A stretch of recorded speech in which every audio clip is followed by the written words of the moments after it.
First thing we need to do is to see what the World Trade Organization is today. The World Trade Organization was formed after the world starting in a major way to globalize and therefore to regulate world trade. And it became one of the most important institutions of the United Nations system. Recently, the World Trade Organization has been really facing a lot of difficulties, especially under President Trump, who went unilaterally with the discourse they had with China, especially in terms of trade negotiations. And therefore, the World Trade Organization couldn't have that kind of leverage where it was the arbiter between countries in terms of regulating world trade. The appointment of Madam Ngozi Okonjo-Iweala is a welcome news. For one, she's a very competent person. She's been with the World Bank, she's been in the Finance Minister of Nigeria, and in many international organizations where she's been chairing, like the Gavi Vaccine Initiative. So it's,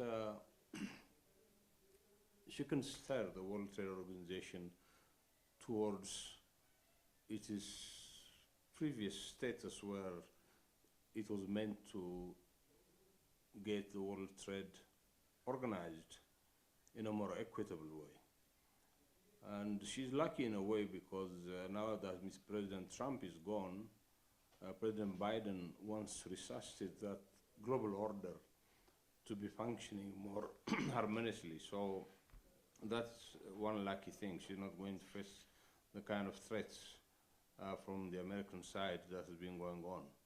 The second thing, of course, the challenge she will have is China and the kind of excess exports that China has vis-a-vis the rest of the world is going to be an issue that needs to be discussed vehemently. And this can be resolved with tact, discipline, and courageous action. This can be corrected, and I think the Chinese government is willing and able to come and support her with her negotiations, especially in relation to trade between China and the West. It's significant for Africa because this is an able woman who has come now to the world stage to manage one of the most contentious global organizations within the United Nations system, because countries want to defend their own interests, their own trade interests, and therefore it's a very important organization. In fact, it has more leverage on the world economy than any other organization that we've seen so far.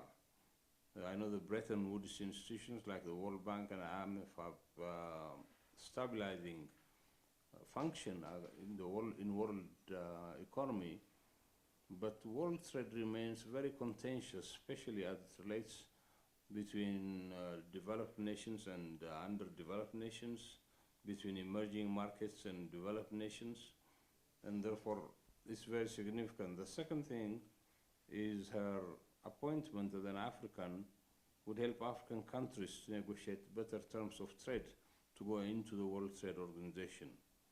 She would proactively push countries like Ethiopia, which have never been members, would be part of the World Trade Organization. And this also comes at another key point in Africa, key milestone in Africa, where we have the African Continental Free Trade Agreement signed and an office based in Ghana established. So she will have an opportunity to also support the African Continental Free Trade Area, which is still going to face a lot of challenge, but this is the biggest trade area that has been created so far in the world in terms of the continental outreach, in terms of the population that it touches. So I think she's going to make a lot of difference in different areas. Well, as I said earlier, the African Continental Free Trade Area has a lot of promises for Africa. For one, African countries will be producing their own goods and services. The second thing is they will be trying to exchange their goods and services. There are challenges, like, for example, infrastructure, like roads and rail networks. Of course, the air network in Africa is more or less developed, especially with Ethiopian Airlines now connecting Africa. But I think her position within the World Trade Organization would be to proactively support the African free trade connections. Africa is extremely wealthy in terms of natural resources, in terms of very young population, in terms of even human resources, which have been in the diaspora for a long time for lack of opportunities working in their home countries. So this diaspora now, with the kind of stress we see in the Western countries, both the economic stress and the stress provided by COVID, will be coming back to Africa to be working here. The only problem that we have for the African free trade area is the governance regimes in each country, where political instability makes it very difficult. 31 countries in Africa have issue of political instability today. So the African Union should be in a position to be able to deal with this, especially with this rampant conflicts now ongoing in West and East Africa, which should be controlled. Otherwise, I think we have a lot of hope for the African continental free trade area. And WTO has a key function in terms of regulating the kind of trade relations you would have between African countries and Africa and the rest of the world. Coming to Ethiopia, yes, has been in negotiations, but joining the WTO, for example, Djibouti is a member of WTO. It has been a member when it was first opened for membership.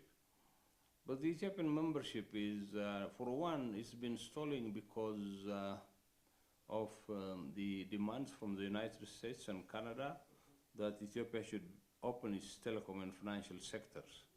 And I think these are legitimate demands from these two countries, and I'm sure most European countries would also pose similar kind of demands.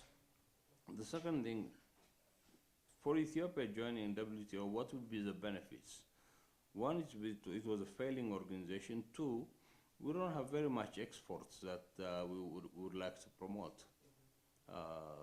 We're sending raw coffee, raw sesame, some kind of cat, and oilseeds. So, as a member of WTO, it would give you the opportunity to be able to have the confidence for international investors to come in and invest in Africa. But otherwise, there is no benefit the way I see it right now, and I think that's why the negotiations have been stalling. The WTO has opened opportunities now for countries like Ethiopia to be a kind of auxiliary member that would be in a kind of probation to be able to enter the WTO. But to be able to join the WTO, we need to implement what Prime Minister Abiy has started in terms of liberalizing the economy, in terms of liberalizing the state-owned economies. And liberalizing doesn't mean selling these government-owned companies or state-owned companies. It means having the private sector to participate in their development, having the private sector to participate in their management and in their governance. And therefore, it becomes very important for international investors to have the kind of confidence to be able to come and invest in this country. So I really don't know what the status of the Ethiopian negotiation is, but we keep hearing that the negotiations are ongoing. And therefore, I'm sure now with Mrs.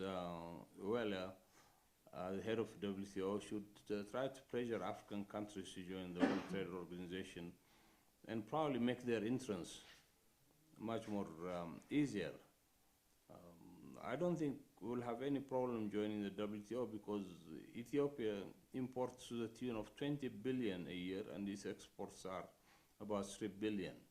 So we're still going to be importing goods and services from abroad.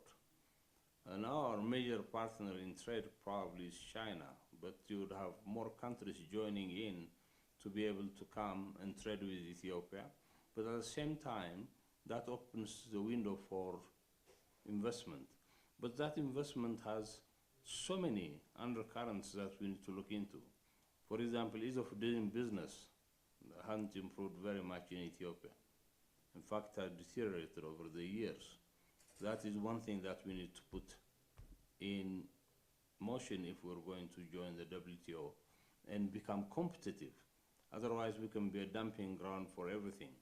The most important thing is the liberalization of the financial system, the liberalization of the economy. But these are not just laissez-faire. This will be controlled, like what the tiger economies did, like what China did, like what Dubai did, Hong Kong did. We have a lot of lessons that we can learn on how to liberalize our economy to the benefit of the Ethiopian people. And therefore, it's important that the government push with the Prime Minister's agenda of the liberalization. What I hear today is the liberalization of certain sectors has been suspended, but that's not good news. I know the only thing that's going on is now the telecom. Otherwise, huge institutions like Ethiopian Airlines and Ethiopian shipping lines are still pending. Uruguay round of negotiations earlier. All these are negotiated among countries. And some of these rounds have failed because, for example, Europe is subsidizing its own farmers. But these countries would like countries like India not to subsidize their own farmers. And therefore it becomes unjust in a sense. So it's a negotiation between countries that takes place. WTO is the forum for these negotiations. It cannot impose new trade rules on anyone except the bottom line rules that have been agreed upon by all countries at the inception of the World Trade Organization. But I know our African sister is a very competent person, and she can convince countries to be able to push it towards this, because world trade is now completely disoriented in a sense.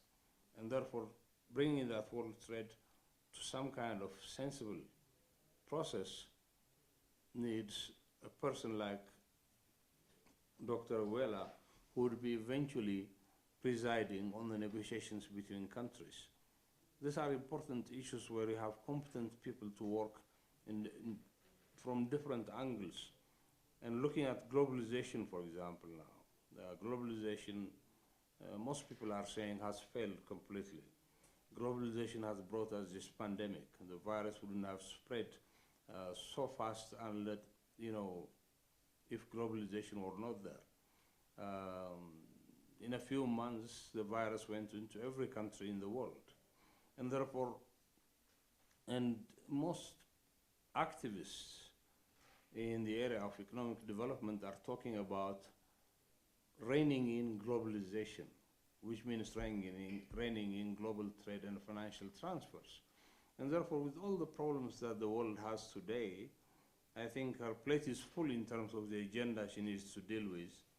And the skill that she has will be important to make sure that global trade makes sense for every country in the world, and it's not just skewed to one country. Of course, there are countries like the tiger economies, East Asia, China, and when you look at these countries are still considered developing nations. And therefore, there was a tacit agreement among the developed West to let them grow so that they can feed their own population. They can eliminate poverty from their population. And that's what China has done. It has literally lifted up 1 billion people out of poverty.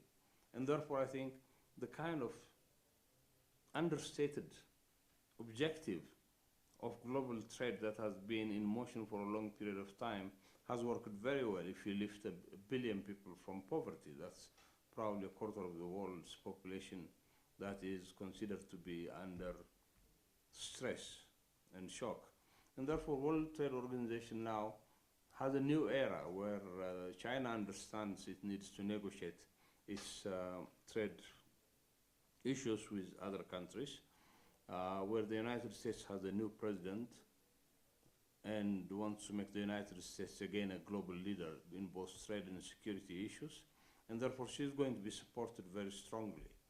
And I think for Africa, with its rich mineral resources, with its rich agricultural resources, with its rich petroleum resources, for Africa this would be an important event because that could promote major investments, not just illicit financial flows and resource exploitation by Western companies and Eastern companies, but this could come into a kind of a regime where Africans could also benefit from this process. Finally, you know, the global economy is in dire straits now, and therefore it's important that because of the pandemic, it has to come back. Already China is showing very promising growth in terms of its GDP expansion after the pandemic. Other countries now, with the arrival of the vaccines, we hope that global trade will also start moving again and global economy would grow. I think the important issue that we have to look into is how the global economy is going to recover. Is going to be more inclusive growth? Because now, if we take the United States, few tech giants control much of the economy, especially during the pandemic and lockdown. Companies like Amazon, Apple, Microsoft have gone beyond human imagination in terms of the wealth they have accumulated. Apple has doubled its capitalization from $1 trillion to $2 trillion in a couple of months. And therefore it's important that we have to have inclusive growth within which not just a few big companies become wealthy and a few big banks become wealthy, but there could be a distribution. And you can see that now civil society unrests everywhere using social media as a platform, you know, Twitter, Facebook, and others. And therefore, if you're going to have a world that we human beings can live in peacefully, it's very important to look into a kind of inclusivity. And the Sustainable Development Goals of the United Nations, which was launched in 2015 and goes to 2030, talk about inclusive development and inclusive growth. So the global economy can only grow meaningfully and without conflicts only if it's inclusive. We've seen for the first time that in the United States there was an attempted insurrection by the president himself, who have lost the election. So it's very important to look into how governments and countries can look into, one, eliminating absolute poverty, number two, having people who have been displaced, who have been refugees, and who are in conflicts to get out of these conflicts through international terms and conditions that are set by the UN Security Council. So I think I have high hopes that this will be accomplished. We have now new leadership in this world who understand what it means to have inclusive growth that promotes peace and development. Thank you.